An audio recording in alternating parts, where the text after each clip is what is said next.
Now, from the Columbia Basin, your local news source, this is iFIBER One News, presented in high definition. The #1 source for real-time local news, local sports headlines, and our very own Weather Center forecast covering the entire Columbia Basin. With your iFIBER One News team, reporting news in real time as it's happening. From the iFIBER Communications HD broadcast studio in Ephrata, Washington, this is iFIBER One News, and it starts now.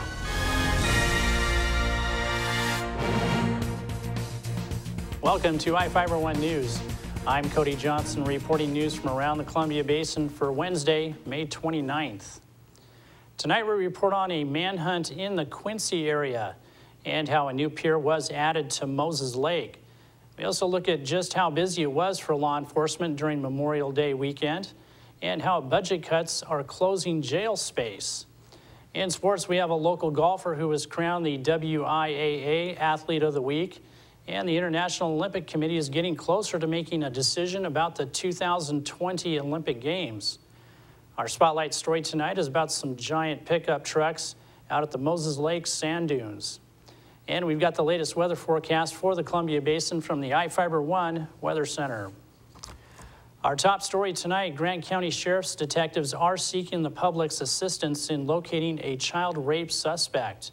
Detectives have a felony arrest warrant for Miguel Gutierrez Espino, a 46-year-old man wanted on suspicion of rape of a child in the second degree, child molestation in the second degree, rape in the third degree, and rape of a child in the third degree.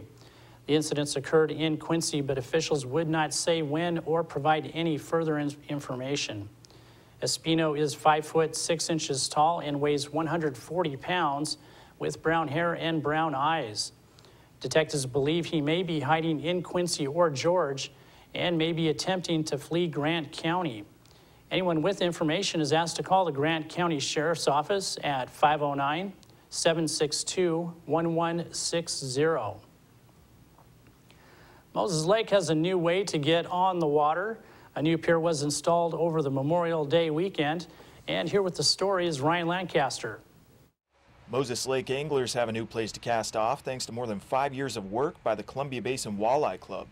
Club members stood on the banks of Blue Heron Park Friday morning to watch the culmination of their efforts. A 120-foot-long pier that will be open to the public for fishing, sunbathing, bird watching, and other activities.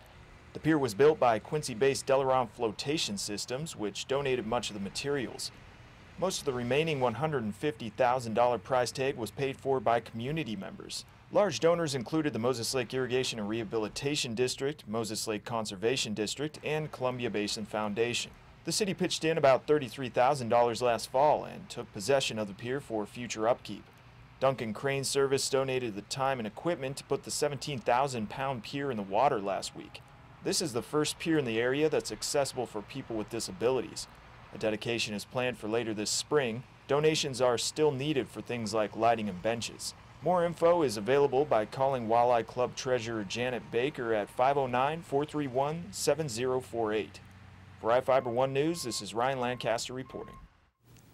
Thanks, Ryan. Statements differ about whether a Moses Lake man forced a woman to elude police or she decided to do it herself. Prosecutors charged 36-year-old Lupe Vasquez with burglary in the second degree, attempting to elude a pursuing police officer, obstruction of a law enforcement officer, and hit and run in Grant County Superior Court. Grant County Superior Court Judge John Antos set bail at $25,000. A Moses Lake police officer reportedly saw a 1986 Toyota Celica driving on Cedar Street with expired tags. The officer began to follow the car and signaled for it to stop after it turned onto 4th Avenue. Vasquez's girlfriend was reportedly driving and accused of stopping for the officer before beginning to drive again.